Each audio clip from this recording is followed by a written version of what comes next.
The second draft, returning to the scene of the crime. Returning to the scene of the crime, or in other words, your manuscript, can be drudgery or reward as you layer in more and more information and refine your story. Hello and welcome back to my writing journey. I'm Byerrum, a former Washington, D.C. reporter and author of books, various plays, and short stories. In these videos, I comment on writing. Obviously, it's a journey. News about the industry and other issues that may occur to me or things I want to talk about.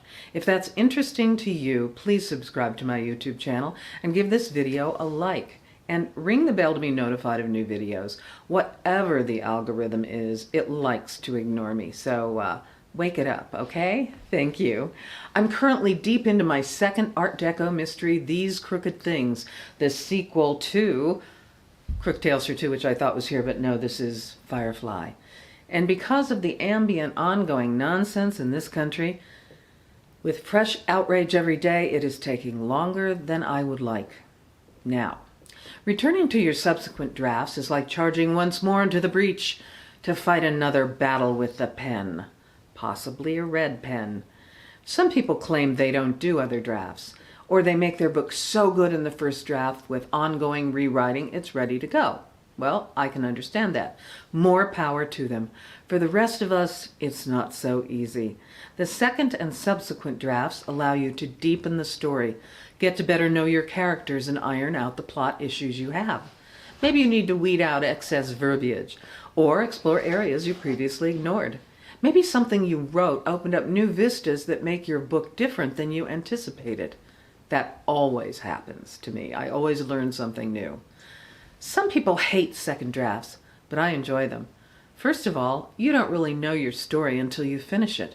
That's when you start realizing the relationships of the characters could use more connections. You need to plant clues and red herrings if you're a mystery writer, and I'm sure there are other tags for different types of books, like romance.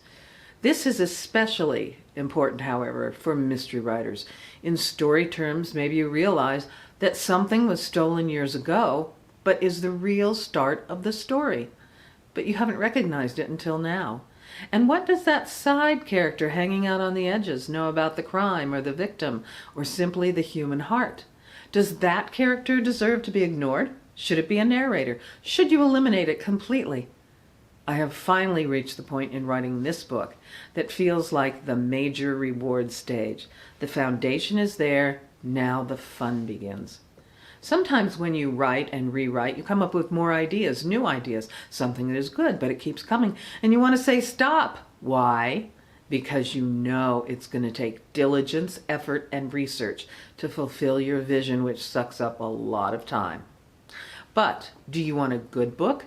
A hamburger of a book that will satisfy a momentary hunger, or an excellent, hard-to-forget work of art?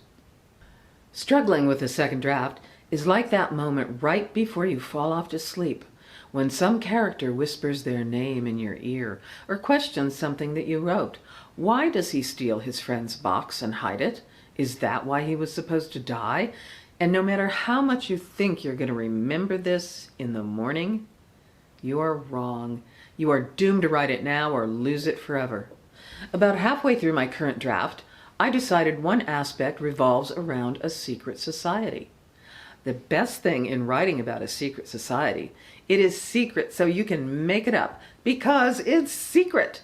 And in my book, several characters have a box that they call their sin box, doled out to everyone in the secret society, that some might steal for and kill for.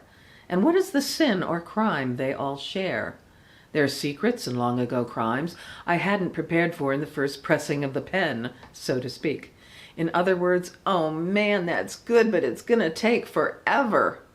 And if you bring a secret society sin box on stage, like Chekhov's gun, it's gotta go off. It might have to have some secret sin. But you don't have to believe everything that Chekhov says. His plays are supposed to be comedies, but I have never found them to be particularly hilarious. Have you seen The Seagull? Yeah, laugh a minute. Not really. When I go through a draft, I discover things I already know, and I've learned them again and again, but I might have forgotten. It's just the way the brain works, or my brain works.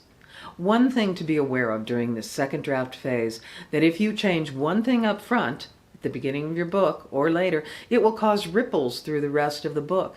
You change one thing, you might have to change a dozen more.